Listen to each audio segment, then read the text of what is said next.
Hello friends, welcome to Baraik engineering ওয়ার্ল্ডে। তো আজকের ভিডিওতে আমরা দেখছি কিছু ইম্পর্টেন্ট সাজেশন যেটা তোমাদের কলেজ ইন্টারনাল আসতে পারে। তো এটা যে সাবজেক্ট অ্যাপ্লাইড কেমিস্ট্রি দেখতেই পাচ্ছ তোমরা, আর এটা diploma in architecture, diploma in civil, diploma computer science and technology, diploma electrical engineering, diploma electronics and instrumental engineering আর ডিপ্লোমা ইলেকট্রনিক্স টেলিকমিউনিকেশন ইঞ্জিনিয়ারিংয়ের জন্য আসবে। তো এটা টোটাল মার্কস 20 আর টাইম এটা 45 মিনিট। তো প্রথম প্রশ্ন যাই আমরা, রাইট বোরস অ্যাটমিক মডেল। তোমাকে বোরস অ্যাটমিক মডেলটা লিখিত করতে লাগবে, লিখতে লাগবে, 3 মার্কসের আছে এটা। নেক্সট প্রশ্ন, state Paul's exclusion principal, right electronic configuration of 29 CU29। তো স্টেট তোমাকে পলস এক্সক্লুশন প্রিন্সিপালটা স্টেট করতে লাগবে, 2 মার্কসের আছে। আর নেক্সট প্রশ্নটা হচ্ছে, একসাথে কমেন্ট করে দিয়েছে প্রশ্নটা, right electronic configuration of CU29। তোমাকে ইলেকট্রনিক কনফিগারেশন বানাতে লাগবে CU29-এ। তো তোমরা দেখবে যে এরকম অনেক জায়গায় ইন্টারনালে আসে যে দুইটা প্রশ্নকে কল আপ করে রাখে, এরা কল আপ করে দেয়। তৃতীয় প্রশ্নটা দেখবে কলাব আছে, give one example of intramolecular hydrogen bonding. তোমাকে একটা এক্সাম্পল দিতে লাগবে ইন্ট্রামলিকুলার হাইড্রোজেন বন্ডিংয়ের। আর নেক্সট প্রশ্ন একসঙ্গে কলাপ করা আছে, রাইট দ্য বন্ড অ্যাঙ্গেল।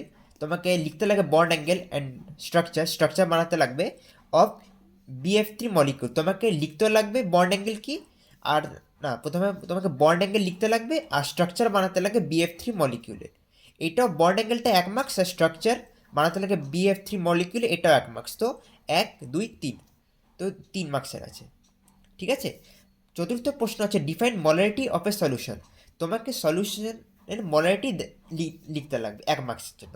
তো তোমরা এটাকে 1 ওয়ার্ড অথবা 1 লাইনে দেবে, 1 লাইন, এটা এর থেকে বেশি করবে না। 2 লাইন করতে পারো, এনাফ, এর থেকে বেশি করতে যাবে না। দ্বিতীয় নাম্বার প্রথম প্রশ্ন হচ্ছে, write the characteristics of a good fuel. তোমাকে ফিউয়েলের গুড ক্যারেক্টারিস্টিক্স লিখতে লাগবে। 2 মার্কসের দিয়েছে, তাহলে 3টা পয়েন্ট ম্যাক্সিমাম, এর থেকে বেশি লিখবে না। Define octane number. তোমাকে অকটেন নাম্বার ডিফাইন করতে লাগবে, 1 লাইন অথবা 1 ওয়ার্ড, 2 ওয়ার্ডস ম্যাক্সিমাম, 2 লাইন, এর থেকে বেশি না, 2 লাইন ম্যাক্সিমাম, এর থেকে বেশি লিখবে না। Write one application of each for CNG and biogas, 2 মার্কসের। তোমাকে অ্যাপ্লিকেশন লিখতে লাগবে একটা CNGর জন্য, 2টা লিখবে। পরীক্ষা ভালো এক্সামিনার যে চেক করবে তার সামনে ভালো ইমপ্রেশন পড়বে।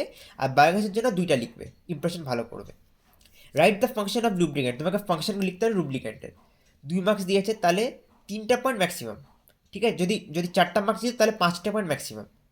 এটা কি আর এক্সামিনার যে ভালো ইমপ্রেশন পড়ে তার উপর।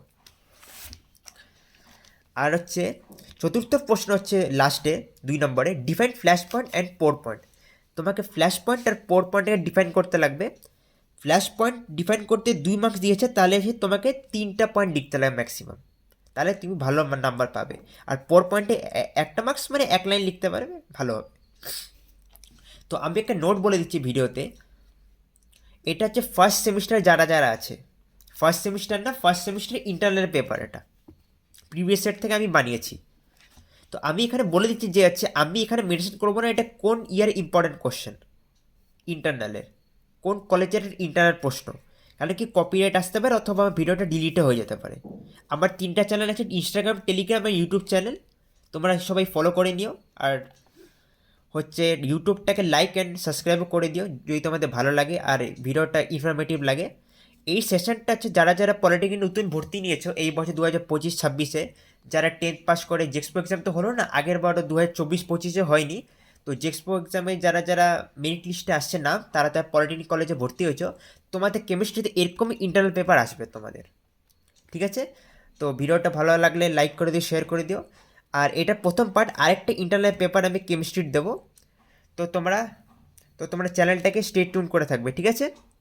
আর বেল আইকনটা সবসময় অল করে রাখবে, যাতে যখনই আমি কোনো নতুন ভিডিও বানাই তোমাদের তোমাদের নোটিফিকেশন সব থেকে আগে আসে। So thank you for watching the video.